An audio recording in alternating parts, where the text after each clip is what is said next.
Hello, welcome back my to family and all student. तो कैसे हैं आप सभी? आई होप सभी बहुत अच्छे से होंगे और सभी अपनी बहुत अच्छे से तैयारी भी कर रहे होंगे। तो आप सभी को गुड मॉर्निंग, राधे राधे, जय श्री राम। तो स्टूडेंट, जैसा कि आप सभी को पता है कि हम पर डे एक प्रैक्टिस सेट लगा रहे हैं।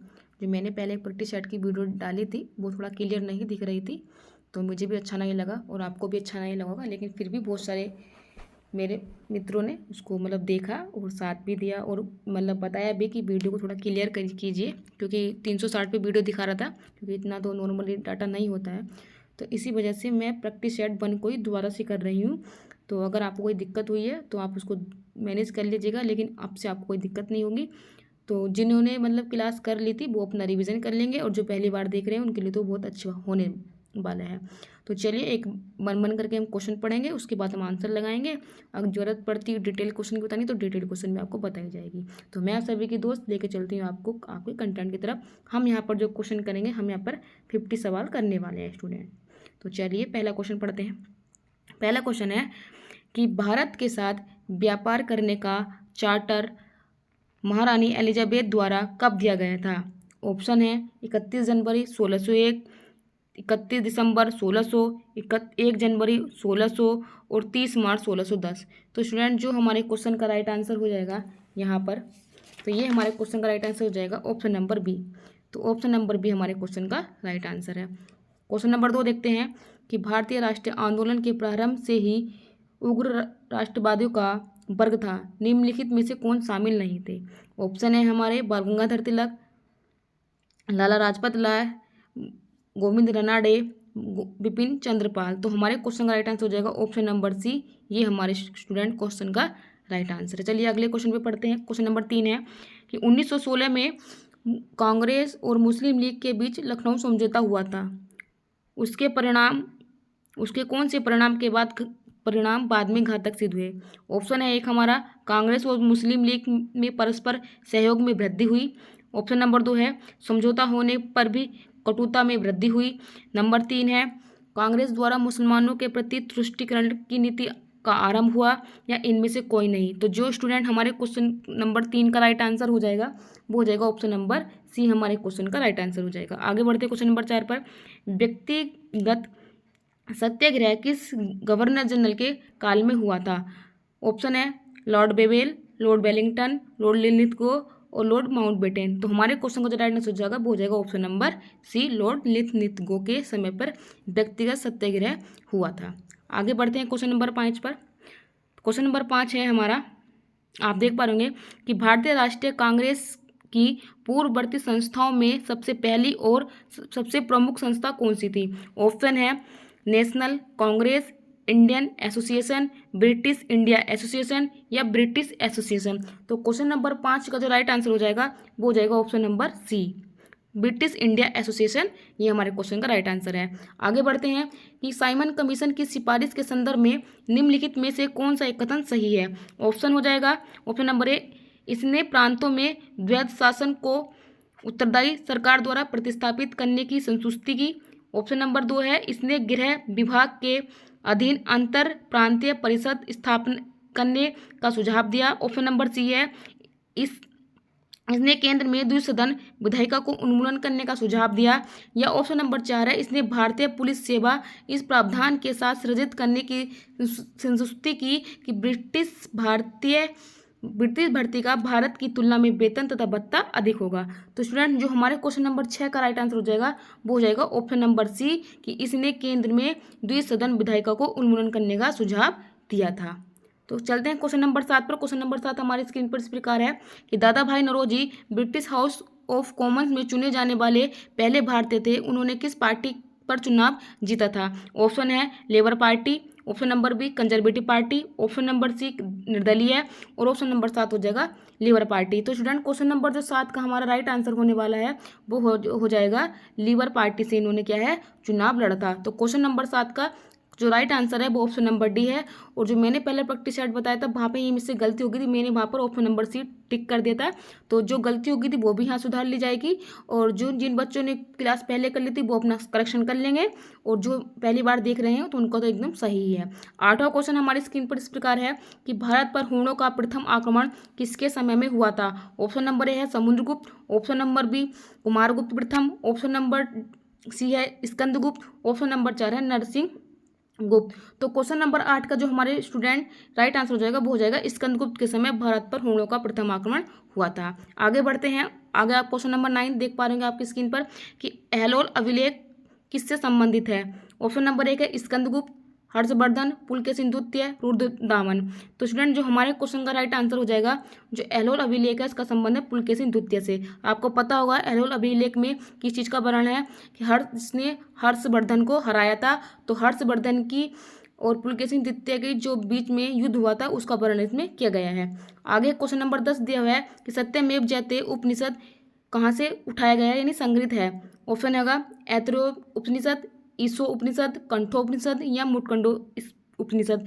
तो हमारे क्वेश्चन का जो राइट आंसर हो जाएगा ऑप्शन नंबर डी, ये मुटकंडो उपनिषद से सत्यमेव जयते लिया गया है, और ये हमारे क्या है राष्ट्र चिन्ह में जो देवनागरी लिपि में लिखा हुआ है सत्यमेव जयते, ये वाक्य हमने मुटकंडो उपनिषद से लिया है। स्टूडेंट आगे बढ़ते हैं, आगे जो हमारा क्वेश्चन नंबर 11 आपको स्क्रीन पर दिख रहा है कि महावस्तु महात्मा बुद्ध के जीवन वृत्तांत है, इसका संबंध किस शाखा से है। ऑप्शन नंबर 1 महायान शाखा, हीनयान शाखा, ब्रजयान शाखा या इनमें से कोई नहीं। तो जो हमारे क्वेश्चन का राइट आंसर हो जाएगा ऑप्शन नंबर ए, ये जो है स्टूडेंट महायान शाखा से संबंधित है। आगे बढ़ते हैं क्वेश्चन नंबर 12 की तरफ। अकबर द्वारा बनाए गए उपासना भवन का नाम क्या था। ऑप्शन नंबर ए दीवाने खास, ऑप्शन नंबर बी दीवाने आम, ऑप्शन नंबर सी इदावत खाना, ऑप्शन नंबर 4 हो जाएगा बलून दरवाजा। तो स्टूडेंट हमारे क्वेश्चन का राइट आंसर हो जाएगा वो हो जाएगा इबादत खाने का निर्माण अकबर द्वारा उपासना भवन के नाम से कराया गया था। क्वेश्चन नंबर 13 हमारे स्क्रीन पर है कि सुप्रसिद्ध संगीतकार तानसेन और बैजू बावरा किसके शासनकाल में सुविख्यात थे। तो ऑप्शन नंबर 1 है बाबर, हुमायूं, अकबर और जहांगीर। तो क्वेश्चन नंबर 13 का जो हमारा राइट आंसर हो जाएगा वो हो जाएगा अकबर। आगे बढ़ते हैं, आगे हमारा क्वेश्चन है कि न्यू कैसल पोर्ट जो दुनिया का सबसे बड़ा कोयला निर्यात पोर्ट है यह किस देश में स्थित है। ऑप्शन है कनाडा, ऑस्ट्रेलिया, मैक्सिको, यूएसए। हमारे क्वेश्चन का राइट आंसर हो जाएगा ऑस्ट्रेलिया। आगे बढ़ते हैं क्वेश्चन नंबर 15 पर कि जो देशांतर रेखाओं के संबंध में कौन सही है। स्टूडेंट ये जरूर मार्क कर लेना कौन सही है, ये गलत नहीं पूछा है कौन सही है, क्योंकि हम हर बड़ी में क्वेश्चन को देख नहीं पाते हैं कि सही पूछा है गलत पूछा है, तो हमसे एग्जाम में गलत हो जाता है। तो जिस क्वेश्चन पे हमको लगता है कि गलत होने के चांसेस है तो उसको क्या है पहले टिक कर लेना चाहिए। तो हमको सही है बताना है। यह अक्षांश रेखाओं के समांतर होती है, इनकी संख्या 180 होती है, देशांतर रेखाओं की यह दूरी को प्रदर्शित करती है, या देशांतरों के मध्य सार्वत्रिक दूरी विषुवत रेखा पर होती है। तो क्वेश्चन नंबर 15 का जो राइट आंसर हो जाएगा वो हो जाएगा ऑप्शन नंबर डी, जो देशांतर रेखाओं की जो मध्य की दूरी होती है वो विषुवत रेखा पर सार्वत्रिक होती है। आगे क्वेश्चन नंबर 16 हमारे स्क्रीन पर इस प्रकार है कि उत्तर से शुरू कर दक्षिण की ओर नीचे दी गई पहाड़ियों का सही अनुक्रम क्या है। ऑप्शन नंबर 1 है नल्लामलाई की पहाड़ी, नीलगिरी की पहाड़ी, जवादी की पहाड़ी, अन्नामलाई की पहाड़ी। ऑप्शन नंबर बी है अन्नामलाई की पहाड़ी, जवादी की पहाड़ी, नीलगिरी की पहाड़ी, नल्लामलाई की पहाड़ी। ऑप्शन नंबर सी हो जाएगा नल्लामलाई की पहाड़ी, जवादी की पहाड़ी, नीलगिरी की पहाड़ी या अन्नामलाई की पहाड़ी। ऑप्शन नंबर हमारा डी है नल्लामलाई की पहाड़ी, नीलगिरी की पहाड़ी, जवादी की पहाड़ी या नल्लामलाई की पहाड़ी। तो स्टूडेंट जो हमारे क्वेश्चन का राइट आंसर हो जाएगा क्वेश्चन नंबर 16 का वो हो जाएगा ऑप्शन नंबर सी नल्लामलाई की पहाड़ी, जवादी की पहाड़ी, नीलगिरी की पहाड़ी और अन्नामलाई की पहाड़ी, ये हमारे क्वेश्चन का राइट आंसर है। अगला क्वेश्चन नंबर 7 है कि निम्नलिखित में से कौन सी नदी अपने मार्ग बदलने के लिए प्रख्यात है। ऑप्शन नंबर 1 महानदी, कोसी नदी, दामोदर नदी, गंडक नदी। तो जो स्टूडेंट हमारे क्वेश्चन का राइट आंसर हो जाएगा वो हो जाएगा option number C, option number B Kosi नदी, ये हमारे क्वेश्चन का राइट आंसर है। आगे बढ़ते हैं क्वेश्चन नंबर 18 की तरफ। आप देख पा रहे होंगे क्वेश्चन नंबर 18 है कि किस मृदा के प्रारूप में लोहे की अतिरिक्त मात्रा होने के कारण वह अनुउर्वरक हो जाती है। ऑप्शन नंबर 1 जलोढ़ मिट्टी, मरुस्थलीय बालू, लेटराइट मिट्टी या रेगुर या काली मिट्टी। तो स्टूडेंट जो हमारे क्वेश्चन का राइट आंसर हो जाएगा ऑप्शन नंबर सी लेटराइट मिट्टी जो है, इसमें अगर मृदा की मात्रा अतिरिक्त हो जाती है तो ये क्या होती है, ये अनुर्वरक हो जाती है यानी कि बंजर हो जाती है। आगे बढ़ते हैं क्वेश्चन नंबर 19 पर कि प्रकाश के संबंध में कौन सा कथन सत्य है। यह एक विद्युत चुंबकीय तरंग है, यह एक कण प्रकृति है, यह एक ऊर्जा के रूप में है, या उपयुक्त सभी। तो स्टूडेंट क्वेश्चन नंबर जो 19 का आप देख पा रहे राइट आंसर हो जाएगा ये उपयुक्त सभी, ऑल ओवर इसके क्या है सारे के सारे ऑप्शन यहाँ पर ठीक दिए हुए हैं। आगे चलते हैं क्वेश्चन नंबर 20 पर। बायोगैस संयंत्र में निम्नलिखित में से कौन सी प्रक्रिया होती है? ऑप्शन नंबर ए किण्वन, अपचयन, हाइड्रोजनीकरण या मल्टीप्लेक्सिंग। तो स्टूडेंट जो हमारे क्वेश्चन का राइट आंसर हो जाएगा किण्वन की प्रक्रिया होती है, और बायोगैस में जो मुख्य गैस होती है मीथेन गैस का यहाँ पर निर्माण किया जाता है। आगे बढ़ते हैं क्वेश्चन नंबर 21 की तरफ कि एक वर्ग में ऊपर से नीचे आने पर परमाणु का आकार में क्या होता है? स्टूडेंट आपने आवर्त सारणी पढ़ी होगी। अगर आवर्त सारणी में हम आवर्त में जो वर्ग होता है, वर्ग से हम ऊपर के नीचे की तरफ आते हैं, तो जो परमाणु का आकार में क्या परिवर्तन होता है वही हमसे क्वेश्चन पूछ रहा है। तो ऑप्शन है बढ़ता है, घटता है, वही रहता है, पता नहीं लगाया जाता। तो स्टूडेंट जो हमारे क्वेश्चन का राइट आंसर हो जाएगा वो हो जाएगा ऑप्शन नंबर ए, यानी कि किसी भी वर्ग में ऊपर से नीचे आने पर परमाणु के आकार में क्या है वृद्धि होती है। आगे क्वेश्चन नंबर 22 है कि वायुमंडलीय में प्रकाश का जो विसरण का कारण है वो क्या है? ऑप्शन नंबर ए है कार्बन डाइऑक्साइड के कारण, धूलकण, हीलियम या जलवाष्प। तो स्टूडेंट हमारे क्वेश्चन नंबर 22 का जो राइट आंसर हो जाएगा वो हो जाएगा ऑप्शन नंबर बी, यानी कि जो प्रकाश हमारे यहाँ फैल जाता है, डिस्पर्जन होता है, वो किसके कारण होता है? तो धूलकणों के कारण होता है। आगे बढ़ते हैं क्वेश्चन नंबर 23 की तरफ कि किसी भी यौगिक की ऑक्सीकरण संख्या क्या होती है? ऑप्शन नंबर ए -1, -2, 1 या 0। तो स्टूडेंट क्वेश्चन नंबर 23 का जो राइट आंसर हो जाएगा वो हो जाएगा 0, यानी किसी भी यौगिक की जो ऑक्सीकरण संख्या होती है वो कितनी होती है? 0 होती है। आगे बढ़ते हैं क्वेश्चन नंबर 24 की तरफ कि सर्परोधी सुई किस तत्व का एक यौगिक होता है? स्वर्ण यौगिक की, चांदी यौगिक की, आयोडीन यौगिक की या क्लोरीन यौगिक की? तो जो हमारे क्वेश्चन का राइट आंसर हो जाएगा वो हो जाएगा स्वर्ण यौगिक। आगे बढ़ते हैं दाब की बीमीय सूत्र क्या होता है? ऑप्शन नंबर ए है Ml(T-2), ऑप्शन नंबर बी है Ml-1 T-2, ऑप्शन नंबर सी है Ml-1 T-1, option number D हो जाएगा M-2 L-1 एंड T। तो क्वेश्चन नंबर 25 का जो राइट आंसर होने वाला है वो जाएगा क्वेश्चन नंबर के बी Ml-1 T-2। ये क्या होती है? दाब की बीमीय सूत्र क्या होता है? क्वेश्चन नंबर 26 है कि जैव शैवाल क्या है? ऑप्शन नंबर ए कोयला, LPG, प्राकृतिक तेल या पेट्रोल। तो स्टूडेंट जो हमारे क्वेश्चन नंबर 26 का जो राइट आंसर हो जाएगा, ऑप्शन नंबर 26 का जो राइट आंसर है वो हो जाएगा ए। जो जैव सेल होते हैं वो क्या होती है? कोयला होते हैं। आगे बढ़ते हैं क्वेश्चन नंबर 27, याददाश्त का संबंध मस्तिष्क के निम्न में से किस भाग से है? हाइपोथैलेमस, सेरिबेलम, स्पाइनल कॉर्ड या सेरिब्रम। तो स्टूडेंट जो हमारे क्वेश्चन का राइट आंसर हो जाएगा वो हो जाएगा option number D, spinal cord जो होती हैं ये तो हमारे जो सेंसरी मोटर होते हैं ये इनको क्या है कंट्रोल करती हैं, लेकिन जो हम याद करना, किसी चीज़ को लंबे समय तक याद करना, किसी चीज़ को लर्न करना, पढ़ना, ये सब जो हमारा मेंटेन करता है वो हमारा सेरिब्रम जो है हमारे मस्तिष्क का ये पार्ट होता है, ये हमारे मस्तिष्क को इसको मेंटेन करके रखता है। आगे बढ़ते हैं क्वेश्चन नंबर 28 की तरफ कि एक जीवाश्म पक्षी का नाम बताइए जो पक्षी की तरह दिखता है लेकिन सरीसृप के जैसी उसमें अन्य विशेषताएं होती हैं। ऑप्शन नंबर ए डोडो पक्षी, आर्कियोयोट्रिक्स, राजहंस या माउस बर्ड। तो हमारे क्वेश्चन का राइट आंसर हो जाएगा आर्कियोयोरोटिक्स। नाम भी बड़ा अजीब सा है। क्वेश्चन नंबर 29 देखेंगे कि मानव शरीर में सर्वाधिक मात्रा में पाए जाने वाला तत्व कौन सा है? हाइड्रोजन, ऑक्सीजन, नाइट्रोजन और कार्बन। तो हमारे मानव शरीर में सबसे ज़्यादा मात्रा में जो यौगिक पाया जाता है उसको कहते हैं ऑक्सीजन, यानी कि option number B right answer है। परिपथ के किन्हीं दो बिंदुओं के बीच विभवांतर मापने के लिए किसका प्रयोग किया जाता है? Option number A ammeter, voltmeter, धारा नियंत्रक या इनमें से कोई नहीं। तो हमारे क्वेश्चन का जो स्टूडेंट राइट आंसर हो जाएगा ऑप्शन नंबर बी, वोल्टमीटर का हम उपयोग करते हैं। आगे बढ़ते हैं क्वेश्चन नंबर 31 है कि आपातकाल के दौरान निम्नलिखित में से किन अधिकारों का निलंबन कर सकता है? यानी आपातकाल के दौरान मौलिक अधिकारों का निलंबन कौन कर सकता है? ऑप्शन है संसद, केवल लोकसभा, भारत का राष्ट्रपति या ऑप्शन नंबर डी है मंत्रिमंडल। तो क्वेश्चन नंबर 31 का जो राइट आंसर हो जाएगा वो हो जाएगा भारत का राष्ट्रपति यानी कि प्रेसिडेंट। क्वेश्चन नंबर 32 है कि प्राक्कलन समिति के सदस्यों का कार्यकाल कितने वर्ष का होता है? 1 वर्ष, 2 वर्ष, 3 वर्ष, 5 वर्ष। हमारे क्वेश्चन का जो राइट आंसर होने वाला है वो हो जाएगा 1 वर्ष होता है। और प्राक्कलन समिति में सदस्यों की संख्या कितनी होती है? 30 होती है। और जो 30 के 30 सदस्य होते हैं सीधे लोकसभा से संबंधित होते हैं। आगे क्वेश्चन नंबर 34 है कि भारतीय संविधान में विधि के समक्ष समानता किस देश के संविधान से लिया गया है? ऑप्शन नंबर ए है अमेरिका के संविधान से, ऑप्शन नंबर बी जापान के संविधान से, ऑप्शन नंबर सी जर्मनी के संविधान से, ऑप्शन नंबर डी ब्रिटेन के संविधान से। तो विधि के समक्ष जो समानता ली गई है वो हमने भारत में किस संविधान से अडोप्ट की है? तो ये हो जाएगी ब्रिटेन के संविधान से, यानी कि ऑप्शन नंबर डी हमारा राइट आंसर है। आगे बढ़ते हैं क्वेश्चन नंबर 35, संविधान संशोधन प्रक्रिया संविधान के किस भाग में उल्लेख किया गया है? भाग 12 में, भाग 16 में, भाग 18 में या भाग 20 में? तो संविधान संशोधन की जो प्रक्रिया का उल्लेख है वो भाग 20 के अंतर्गत आता है। तो हमारे क्वेश्चन का जो राइट आंसर हो जाएगा ऑप्शन नंबर डी हो जाएगा। आगे बढ़ते हैं क्वेश्चन नंबर 26 की तरफ।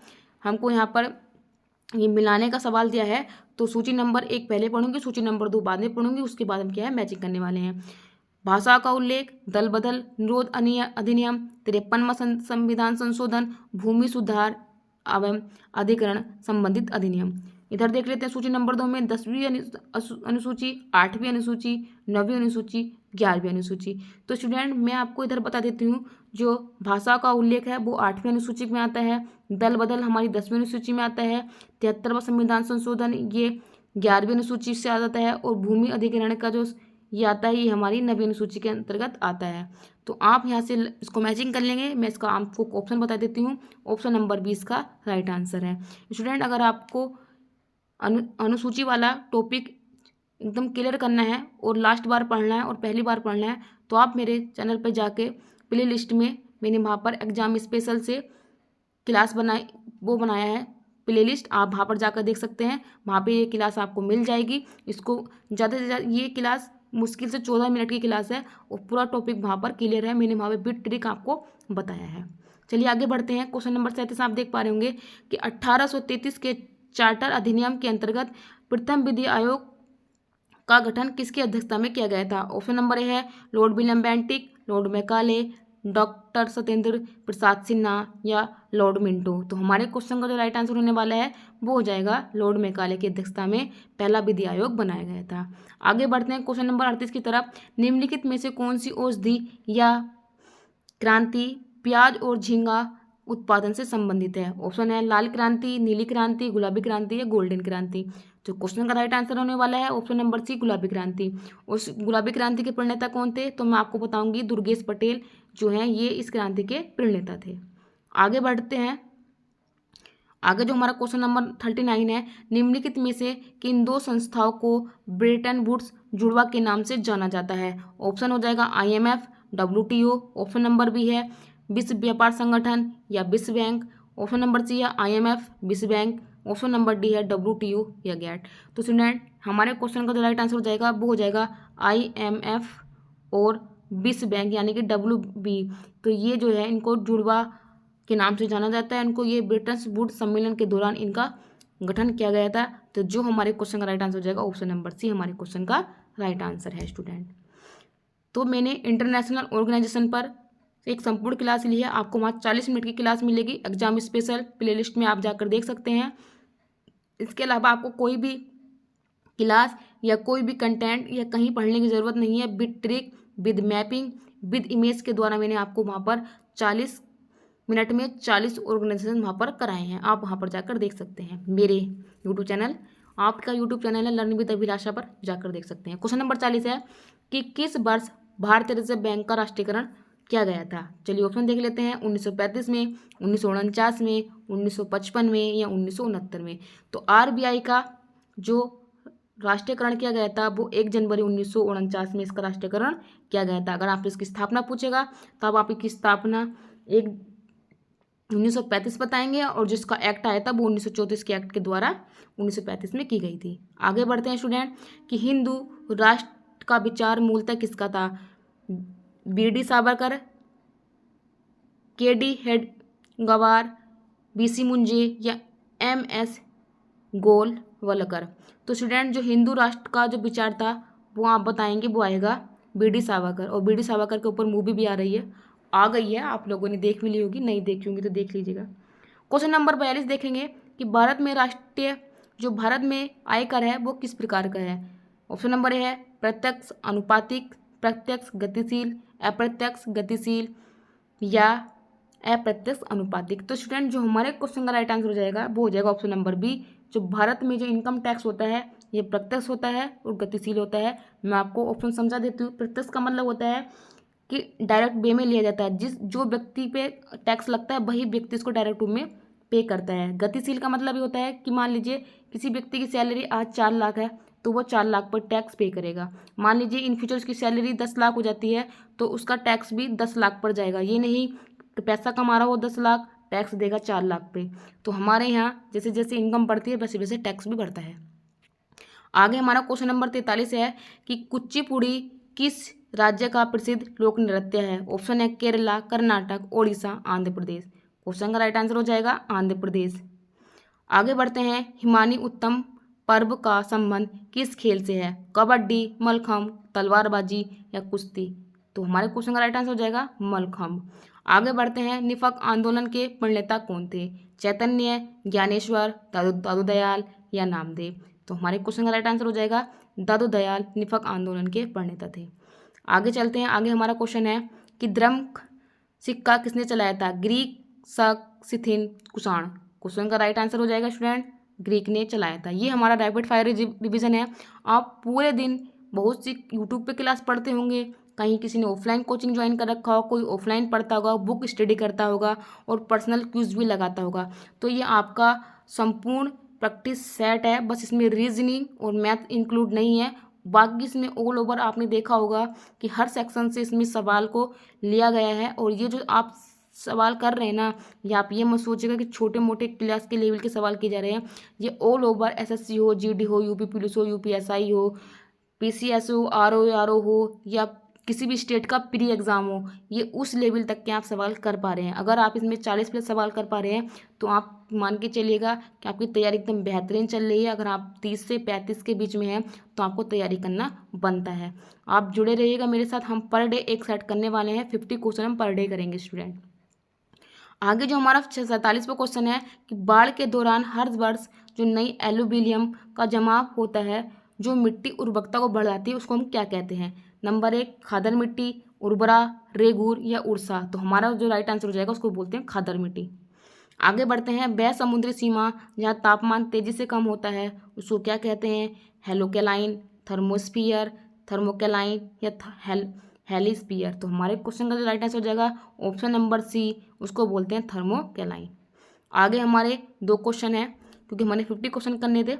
तो 49 क्वेश्चन नंबर है बेसल मापदंड संबंधित है बैंकिंग क्षेत्र से, कर से, पूंजी बाजार से या बीमा क्षेत्र से। जो बेसल जो दंड माप का संबंध होता है वो बैंकिंग से क्षेत्र से होता है। आगे बढ़ते हैं। ये हमारा आज की सीरीज का लास्ट क्वेश्चन होगा कि इंग्लिश में पहली बार औद्योगिक क्रांति शब्द का प्रयोग किया था किसने किया था। तो क्वेश्चन नंबर 50 का पहले ऑप्शन पढ़ेंगे उसके बाद हम पढ़ेंगे अपना टिक करेंगे आंसर। जॉर्ज मिशेलेट या ऑलिवर गोल्डस्मिथ या फेडरिक एल्गस या अर्नाल्ड टाइबिंग। तो जो हमारे क्वेश्चन का राइट आंसर हो जाएगा वो हो जाएगा ऑप्शन नंबर डी, अर्नाल्ड टाइम्बी ने इंग्लिश में पहली बार औद्योगिक क्रांति शब्द का यूज किया था। तो स्टूडेंट ये थे हमारे 50 क्वेश्चन। आपको बहुत ही मजा आया होगा करके और आपको पता चला होगा कि हाँ हमको तैयारी कैसे करनी है, क्या क्या हमको पढ़ना है, कौन सा पोर्शन मेरा अच्छा मजबूत हो गया, कौन से पोर्शन पे मुझे अपनी तैयारी करनी है। क्योंकि ये टॉप 50 क्वेश्चन थे। टॉप 50 क्वेश्चन में आपने कितना किया, कितना कर पाए, कितना कौन सा पोर्शन आपका वीक चल रहा है, ये सब आपको पता चल गया होगा। बस इसमें मैथ और रीजनिंग के क्वेश्चन इंक्लूड नहीं है।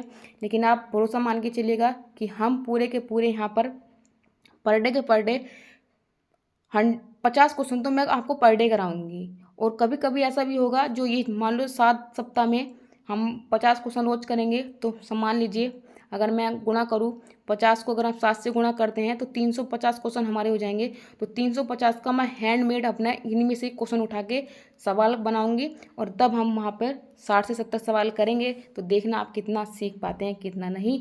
तो चलिए ये टेस्ट हो गया आपका कंप्लीट। आप अपनी पढ़ाई कंटिन्यू कीजिएगा। मिलती हूँ मैं आपसे कंटेंट वीडियो के भी साथ और टेस्ट के भी साथ। मैं आप सभी की दोस्त विदा लेती हूँ। मिलते हैं अगली क्लास में। Thank you so much.